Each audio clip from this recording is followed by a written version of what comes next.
शरद पूर्णिमा का व्रत बहुत ही फलदायी माना गया है।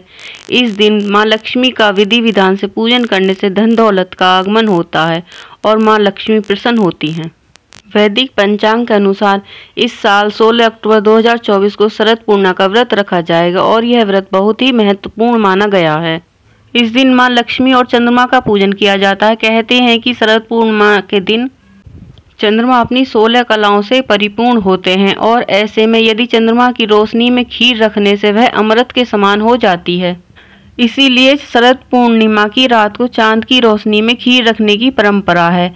इस दिन व्रत भी रखा जाता है और पूजा के दौरान व्रत कथा पढ़ना बहुत ही फलदायी माना गया है। शरद पूर्णिमा व्रत कथा। पौराणिक कथाओं के अनुसार एक नगर में एक साहूकार रहता था। उसकी 2 पुत्रियां थीं। साहूकार की दोनों पुत्रियां धर्म कर्म में ध्यान रहता था और दोनों पूर्णिमा का व्रत रखती थीं। बड़ी बेटी हमेशा अपना व्रत पूरा करती, लेकिन छोटी बेटी व्रत अधूरा ही करती। कुछ समय बाद दोनों की शादी हो गई। बड़ी बेटी ने स्वस्थ संतानों को जन्म दिया, लेकिन छोटी बेटी की संतान पैदा होने के उपरांत मर जाती थी। संतानों के मृत होने से दुखी साहूकार की छोटी बेटी पंडित के पास पहुंची। पंडित ने कहा, तुमने पूर्णिमा का व्रत हमेशा अधूरा किया, इसलिए तुम्हारी संतान जन्म लेते ही मर जाती हैं। पूर्णिमा का पूरा व्रत विधि पूर्वक करने से तुम्हारी संतान जीवित रह सकती हैं। उसने ऐसा ही किया। बाद में उसे एक लड़का पैदा हुआ जो कुछ दिनों बाद फिर से मर गया।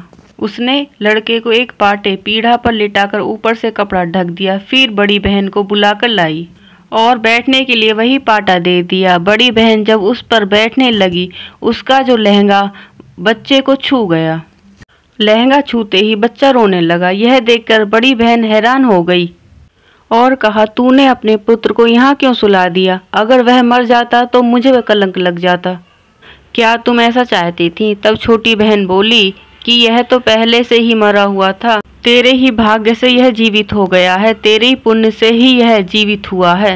इसके बाद दोनों बहनों ने पूरे नगर में ढिंढोरा पिटवा दिया और सभी नगर वासियों को शरद पूर्णिमा व्रत की महिमा और विधि बताई। इस प्रकार जो भी शरद पूर्णिमा के साथ ही 12 महीनों की पूर्णिमा का व्रत करता है, उसकी सभी मनोकामना पूरी होती हैं और घर में सुख समृद्धि का वास रहता है।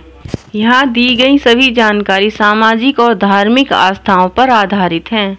हमारा चैनल इसकी पुष्टि नहीं करता। इसके लिए किसी एक्सपर्ट की सलाह अवश्य लें। कमेंट बॉक्स में जय श्री लक्ष्मी नारायण अवश्य लिखें और वीडियो को लाइक और शेयर करें। हमारे चैनल को सब्सक्राइब करें।